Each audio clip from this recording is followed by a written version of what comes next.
आदिवासी जंगल रखवाला रे।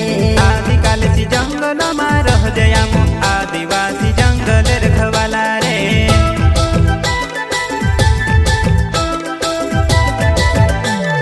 चल जंगल जमीन काज पूजे रे आदिवासी दुनिया ने रखवाला रे।